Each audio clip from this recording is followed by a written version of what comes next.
A ver qué se carga. ¿Hasta aquí alguna duda tenéis? ¿Alguna cosa que resaltar? Preguntar. No, Vale. aún no.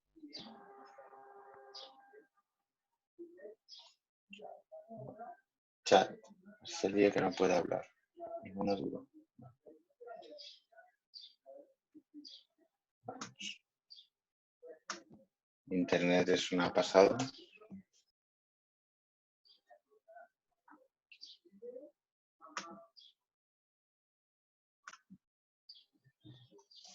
Vemos aquí la ronda de la noche, apuntan que dice que parece que hemos llegado en el momento justo del tumultuoso y ruidoso inicio de la marcha. Y aquí está lo novedoso, porque Rembrandt subordina la condición individual de los personajes a la dinámica y movimiento del momento del inicio de la marcha. Algo caótico, una auténtica que hace que la marcha sea una auténtica protagonista del cuadro, ¿no? Aquí vemos al capitán Cook y su teniente.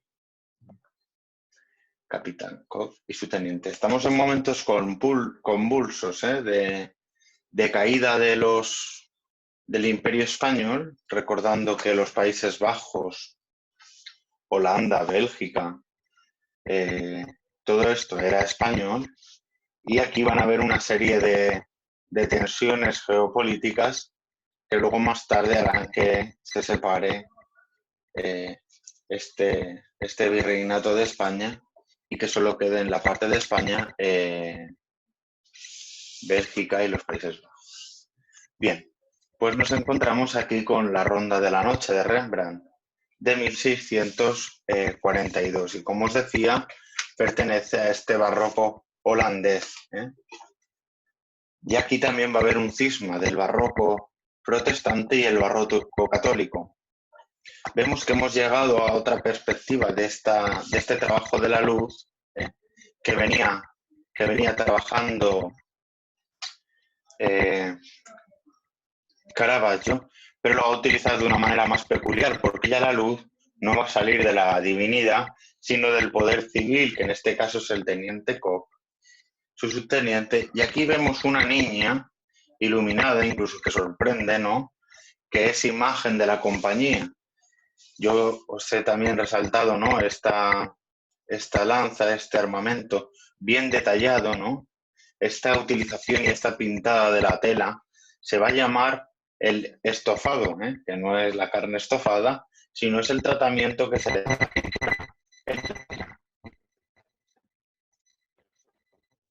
Se empezará a utilizar, sí, a partir de aquí. Vale. ¿Y qué más, no? Pues mirad, vemos una composición con muchísimos personajes, una escena que redundan los retratos, y cada uno tiene sus peculiaridades. Voy a quitar este anuncio fantástico. Por ejemplo, vemos al que porta la bandera, cómo la está iniciando el alza, o los músicos, el tambor empieza a tocar. O aquí también aparece un perro de fidelidad, muestra de fidelidad, ¿no? O este mosquetero preparando su arma, ¿no?, para ese inicio de la marcha, ¿no? O cada uno cogiendo una lanza, cada guerrero cogiendo una lanza. Ninguno pasa desapercibido en este conjunto, ¿no? Aunque es verdad que se traten de manera individual, todos forman una composición, ¿no? Sí, yo apunto aquí, ¿no? Es una composición caótica, pero que en cierta manera es una composición caótica, pero que tiene mucho sentido, ¿no?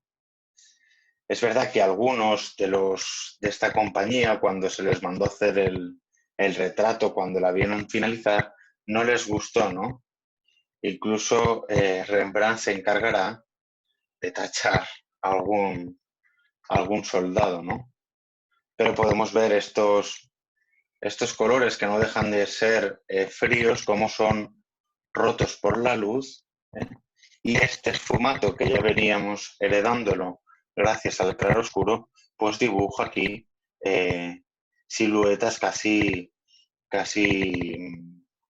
pues que son pequeñas manchas, ¿no? En cambio, donde recae la luz es una imagen mucho más detallada, ¿no? Sí, ese tenebrismo de misterio y drama heredado del barroco italiano. En esta época, como hemos podido ver con Rubens y con otros artistas, pues los movimientos de estos artistas son muchos y van cambiando. Ya no se mueven solo por Italia, pues Italia, España, de España a Holanda, de Flandes vuelven a Italia, bueno, y así este arte requiere y se nutre al mismo tiempo de muchas corrientes, ¿no? Que le van a dar vivacidad a cada composición. Incluso conforme va creciendo el barroco, vamos a añadir nuevas características, ¿no? a este arte.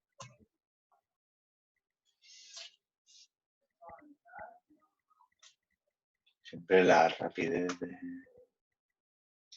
Bien, como os comentaba, ¿no? Pues esta imagen nos va a recordar mucho a la carnicería que veíamos al principio de Carracci, de ese barroco clásico. Pues ahora lo ponemos aquí con el buey desollado de Rembrandt de 1655 y de este barroco holandés. También es un óleo, pero esta vez sobre la madera. Podemos ver, sí, una escena cotidiana que entra dentro de la costumbre del barroco holandés, más que religioso, aunque también habrá arte sacro, por supuesto. Vemos, bueno, ya he marcado yo la influencia de Carracci, este tenebrismo de Caravaggio, donde la luz sale del buey, ¿no?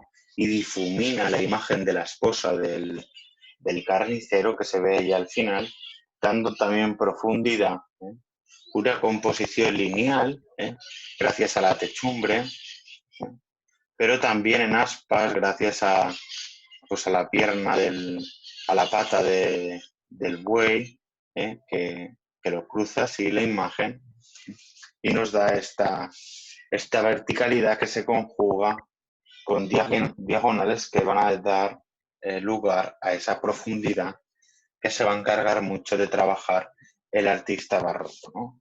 Esos espacios atmosféricos de profundidad con el uso también de la luz, ¿no? Que incluso en la penumbra van a dibujar detalles, ¿no? Van a pintar detalles, mejor dicho, ¿no? Porque, como vemos aquí, no hay un dibujo que delimita la imagen, ¿no? Vemos que es la propia brocha, la propia pincelada, la que da ese dibujo, ¿no? Esa imagen, ¿no? Esa utilización de colores terrosos es lo que da esa impresión de sótano, ¿no? Marcado, sí, la simbología se suele decir que este dramatismo lo que quiere reencarnar es un poco ya lo que se decía con Carracci, ¿no? Es que todo termina así, que no hace falta que estemos dándole vueltas al sentido de la vida, que no nos preocupemos, porque vamos a acabar como ese buey desollado. Yo espero que no me cuelguen, espero que me entierren y bien, y espero ir al cielo, ¿no? Bien, como os comentaba, sí, un poco, un paréntesis. Como os comentaba, vamos ahora a trabajar este barroco holandés, pero de la parte protestante. Aquí sí que no hay un arte sacro. Aquí lo que hay es un arte muy cotidiano, encargado muchas veces por gremios o por cortesanos, pero no se va a encargar de plasmar ninguna vida de santos porque los protestantes no aceptan la geografía y ni la representación tampoco de Dios, ¿no? Así como el catolicismo, pues sí. Bueno, Vermeer, que se considera que es un pintor católico, hace este cuadro, este óleo sobre lienzo en 1670, una alegoría a lo que es el pintor, ¿no? De lo que, si lo vemos ya en la primera mm, parte, ¿no? Bueno, en el segundo plano más bien de este cuadro, vemos al pintor, ¿no? Con ese traje elegante de la época, ¿eh? Nosotros no nos podríamos esos pantalones, pero en la época sí, dando autoridad o serenidad al trabajo del pintor, que no era un mero loco que estaba por ahí con su brocha y iba haciendo las cosas, sino que tenía su portento, su finura, su recatamiento, ¿no? Con esos zapatos, esas medias bien esculpidas, ¿no? En contraposición con otra imagen que era otro artista, que ahora no me acuerdo su nombre, que dibujó un pintor borracho, ¿no? O así tenebroso, ¿no? Como nos puede venir a la cabeza, no sé. Pollock también era un borracho y pintaba como ningún otro, ¿no? Y bueno, aquí resaltan varias cosas, ¿no? Es una composición que, pese a estar en una habitación, en un habitáculo, en una estancia cerrada, da la impresión que está abierta, ¿no? Nos puede recordar, no sé si alguno ya la ha recordado, a la escena, a la composición que hace Jan van Eyck en el matrimonio de Arnolfini, utilizando incluso la misma lámpara que va a hacer Jan van Eyck, pero con una serie de cambios. Por ejemplo, el primer cambio es que no va a haber esa vela, ¿no? En representación a Dios. Y el segundo cambio es esa águila, esa bicéfala, ¿no? Que es de la casa de los Habsburgos, ¿no? Comentando también, criticando a la casa de los Habsburgos que reinaba en todo el imperio español gracias a Carlos V, pero que comenzaban esas tensiones, ¿no? Y aquí hace una denuncia poniendo también el mapa de esa Holanda independiente, ¿no? Es todo un realismo que, que se escenifica aquí. A ver, hay alguien que está con el audio conectado. Sí. Que escenifica esta realidad, ¿no? Y esta naturalidad de la imagen. Y al fondo nos encontramos también una mujer con un libro, ¿no? Que es la mujer Clio, que representa la musa de la música, con un trombón haciendo referencia a la gloria, ¿no? Y con la otra mano un libro de tribudio que representa la sabiduría, ¿no? El conocimiento, ¿no? Vemos pues esta composición que, como ya os decía, es abierta, dispersa, pero que también forma parte también de esa escenografía teatral propia del barroco, ¿no? Y de esos distintos planos y profundidades, gracias también a esta cortina que nos parte el primer plano, pues así ya que incluso te manda que te sientes, ¿no? Para contemplar la gran obra del artista, ¿no? En este caso de Vermeer. Y luego también esa utilización de la luz, pero una luz mucho más paisajística, ¿no? Que no queda una luz blanca, sino es una luz ocre, amarillenta, dorada, ¿no? Que le da al habitáculo esa atmósfera cálida de bienestar, ¿no?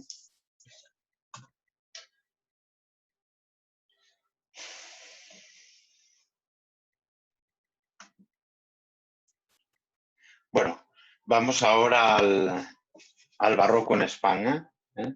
Y yo aquí he resaltado pues una frase, ¿no?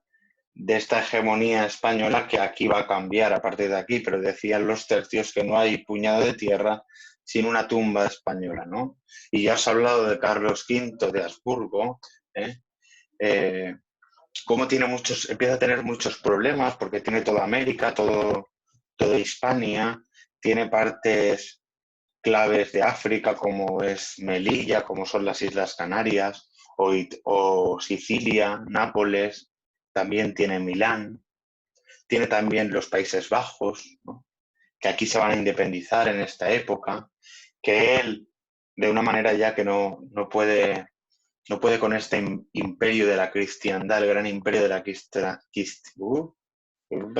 cristiandad tiene que delegar en sus hijos, ¿no? Y Felipe II pasará y gobernará pues todo lo que es España, que es la península ibérica, Ceuta, Melilla, Islas Canarias y todas las Américas, ¿no? Bueno, todas, casi todas, ¿no? Pues con el virreinato de Perú, Cuba, Florida, etcétera, México, Filipinas. Todo eso es la España del siglo de oro, que políticamente pues, se ve tocada por estas pérdidas por ejemplo, de Alemania, ¿no? De lo que se conocía como el Imperio Sacro Germánico, ¿eh? O también daba a otros de sus hijos, o también Italia, o la independencia de los Países Bajos, que ya no pasan a ser todos católicos, sino una parte protestantes. Bien, la primera obra arquitectónica que yo he resaltado es la Plaza Mayor de Madrid, que todos a lo mejor habéis pasado por allí algún día, ¿eh? Y resalta pues esta composición, ¿no?, tan regular en medio de toda la irregularidad. Es verdad que es una imagen actual porque las que habían por ahí eran todas vistas de la fachada y eso tampoco, o sea, creo que es más representativa esta imagen y ya está. Vemos como en la parte este-oeste, que es mucho más amplia que la de norte-sur, ¿eh? Podemos ver la casa de la panadería y la casa de la carnicería, ¿no? Con estos arcos de medio punto en contraposición con las partes de norte y sur que van con pilastras adinteladas, ¿no? Estas dos casas de los dos grandes gremios, hay que recordar que esta plaza se hizo con un mercado, ¿no? Era el mercado de abastos. Entonces estas dos casas estaban flanqueadas por dos grandes torres. Es un encargo de Felipe III, aunque la plaza de abastos la inició Felipe II, ¿no? Mide 129 metros por 94 metros y, como os decía, es el trazado regular. El arquitecto es Juan Gómez de Mora y tras varios incendios, en 1790, casi un siglo después, llegó el gran incendio, ¿no? Y sufre una gran remodelación, ¿no? Y pasa de una estructura de madera a una estructura de piedra.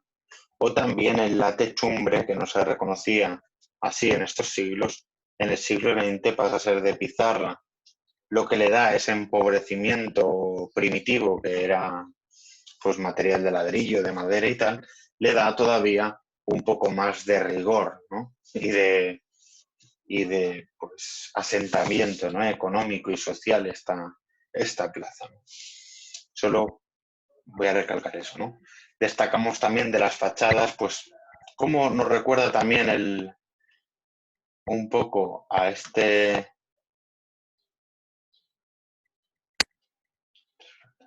Muy bien, gracias, Pablo. Sí, aquí nos indicaba que antes eran de 5 plantas y luego, pues, estas remodelaciones, gracias a los incendios, pasan a ser 3 plantas. Y, pues, destacar, ¿no?, pues estas ventanas que nos pueden recordar a la influencia del Palacio de Versalles, ¿no?, a estos vanos que cubren, que son cubiertos por ventanas en horizontal, ¿no?, en estas fachadas de horizontalidad. Esta división horizontal que ya la habíamos visto. Vamos a ver. Bueno, la Catedral de Santiago yo creo que es un signo católico, ¿no?, de toda España. Incluso Santiago es patrono de España. Aquí tenemos la fachada del Obradoiro, que es un telón que se hace sobre todo para resguardar el pórtico de la Gloria, que hace poco fue restaurado. Bueno, este telón, esta fachada, ¿no?, data de 1778 y es finalizada en 1750 por Fernando Casas Novoa y la termina su sucesor, porque este muere, Domingo Andrade. Bien, está construida con granito gris. Vemos que es una fachada muy recargada, llena de teatralidad, ¿no?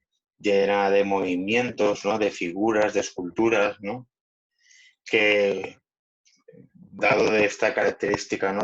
Predominante del barroco, del horror vacui, ¿no?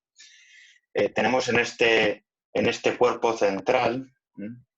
Que está flanqueado por las dos torres, ¿no? En las dos torres predomina el muro en los primeros niveles y luego estas dos torres se levantan los chapiteles más esbeltos, ¿no? Apuntando como flechas al cielo, ¿no? Y bueno, en esta parte central, en esta calle central, en contraposición con los muros, tenemos estos grandes ventanales que van a iluminar todo lo que es el pórtico, ¿no? Y lo termina esta calle central, esta hornacina con bóveda de cañón, en la que aparece aquí la figura de Santiago peregrino con dos de sus discípulos, ¿no? Con dos de sus discípulos. O estas volutas que nos pueden recordar a otras, o también no dejaba tampoco, no solo se decoraba con figuras humanas, sino también haciendo referencia a motivos vegetales o naturales. Claro, desde el barroco español a otras obras, incluso a las fachadas, pero el también es un estilo simbólico, donde hay muchas obras, muchas reproducciones, hay una explosiva España. Yo siento esto, ¿no? España fue nutrida por italianos y en un momento dado nace esta sociedad, ¿no? Cultivada europea, pero también con tintes salvajes. Lo que hace España es matiz de personas cultas y trabajadas, ¿no? Y el siglo es cuando eso se da la luz. Nos va a encontrar en contraposición a la crisis económica, los artistas no van a hacer arte por eso. Lo que sí que es verdad que utilizan material mucho más, tanto para sus tablos, incluso sus fachadas, y también para su escultura, ¿no? Utilizan mucha madera. Y así aquí nos encontramos el retablo del convento de San Esteban, gracias a Benito Churriera, que luego hará su escuela. Es un restaurante de 1624, es un barroco tardío, ¿no? Una policromada en oro y acabados en bien. Vamos a observar dos cuerpos de Cristian y aún es una película un día de amplitud yo coy pintadas hoy es lo pintor de barroco que no vemos obras y puesto de en la otra pintura pero hacemos el martirio de Santiago flaqueando nos podría ser dicho que ganan a Francisco Sónico es los grandes poderes de la iglesia y ellos pues por así lo crean o olvidan sus órdenes debidas a la mentira acurada de la evangelización y al superior de este parlamento con el hundido es pintado el martirio de San Esteban podemos ver que gracias a este juego de luz de curvas genera movimiento y contraste puesta ese potente tablo, ¿no?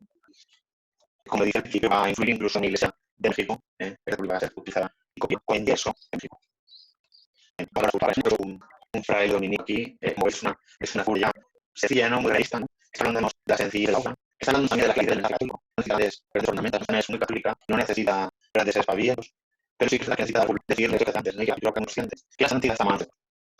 La primera vez que destacar, pues hace muchísimos en otros pueblos, trazadas de arte barroco, que salen de las procesiones de gracias a Bobby, pero que salen procesiones con gran devoción, giran las masas, nos colamos la piedad. Este grupo escultórico también, flaca por estos dos ladrones, el buen ladrón y el mal ladrón, como el buen ladrón mira la piedad y el mal ladrón mira hacia el otro lado. Escuchamos este grupo escultórico de 1616, de obra de escultura de Gregorio Grande. Esta obra de tamaño es de 75 centímetros.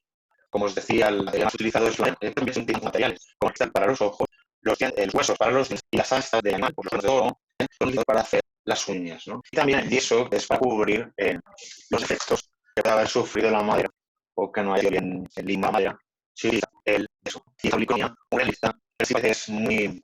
Esos textiles son muy acartados, ¿no? No parecen reales, ¿no? Como en la pintura, sí que hemos ver que se con cierto realismo, aquí parece como si fuera una escuela acartonada. Pero eso no es coincidencia, no es porque la crítica sea el artista o porque era un mal artista, no. Eso está influenciado por el arte barroco de Flandes. Lo encargó el centro legislativo, en cual algunos mecenas de los anteriores, la Cofradía de la Virgen de las Ángeles de Sevilla. Y ese realismo de la castellana. Es una composición asimétrica, pero es un dolor que la unidad civil de Consuelo, de la Virgen, para protegerlo. Este realismo que nos abandona. Pero bien, rompe un poco con la inmacladez, por decirlo de una manera, de justicia que muestra ¿no? y se lo que es la crucifixión de Jesús.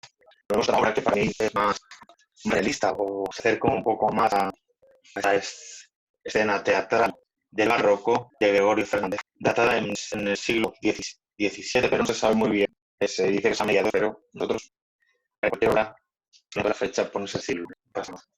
Este barroco de Sariana, pues también está policromía, ¿no? De ladera. Esto es lo que antes os comentaba en la utilización y pintura de las texturas textiles. Y cómo los efectos se cubren con el emulado, que es esta de yeso y tapos viejos, y que disimulen los desperfectos, ¿no? En estos detalles de cara, de este muere en el sepulcro, como una poesía muy realista que se ve a sus muertos fácil, ¿no? Ese estudio también de la anatomía, esos detalles que no pasan despercibidos a Gregorio Fernández ni a la escuela castellana, de la ciudad, que están acostumbrados, ¿no? Como ya comentaba en la primera imagen, pues este estudiante también esos files estaban asuntitos así como de manera muy cartonada, rígida, hierática, que era su franja. Bien, vamos a pasar a otro donde el apartado del barroco en España no hay escultura, ¿no? Pues son algunas pinturas que no vamos a poder hablar, pues por ejemplo, aquí se nos habla de Coello, puestos en el Retiro, eso parece que ya va a abrir lo del rococó, eso es una pintura seca, ¿no? Al óleo, es como una imagen que se parece una imagen preciosa, pero que no es nebrismo, no hay esa oscuridad que estamos acostumbrados a ver con el barroco. Francisco Vara, que es un pintor, hace es la cartuja de los cartujos en 1655, es un oro de 2,8 metros. Dentro de otro cuadro, ¿no? Es que en literatura podemos llamar lingüístico, aquí la metapintura, pero se dice cuadro dentro de cuadro. No sé por qué se dice a mí me gusta ese término y lo he puesto en el modo de la licencia. Aparecen esta individualidad de los personajes en un punto. Esta individualidad hace también que se generen ciertos planos. Por ejemplo, casi se cumple una simetría, pero no una simetría del todo, ¿no? Sino que es San Bruno el que empieza la orden el iniciador de los cartujos, y aquí pues un acólito, ¿no? De estancia pastor, de estancia no obispo, que necesita el apoyo de un acólito.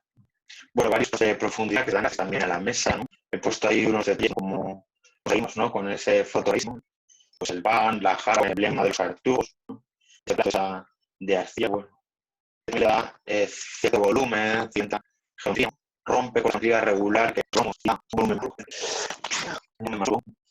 Esa luz que parte de los sabios monjes, que era un poco de oscuro, pero que vamos, no es comparable con el tenebrismo, sino de Caravaggio. No hay casi movimiento, más finalidad y hierarquismo. Y lo que hace los signos del barroco es la claridad del mensaje, la sencillez, lo cotidiano y el místico. Está acordando a un milagro que hizo San Bruno, que el Papa Luis la carne, están unidos bien de la abstinencia de carne. Se quedaron unidos y despertaron un miércoles santo, ¿no? La carne se había convertido en ceniza y están pues asombrados, no habían muy bien llevado todo ese tiempo de 40 días, casi nosotros dormidos y así aquello la cosa. Pero bueno, donde importancia, y otra vez el mensaje publicitario de la Iglesia Católica para darle importancia a la abstinencia, ¿no? Que es la que limpia y por eso esas vestiduras blancas. También hacen aquí, pues, así como Leonardo da Vinci también tuvo su cortesía o su regalo para los monjes dominicos, aquí pues podemos ver también a la Virgen de los Cartujos o un Efeo. Vale. Antes de pasar al martirio de San Felipe, de Felipe el Españoleto, vamos a cortar porque se está terminando el tiempo y así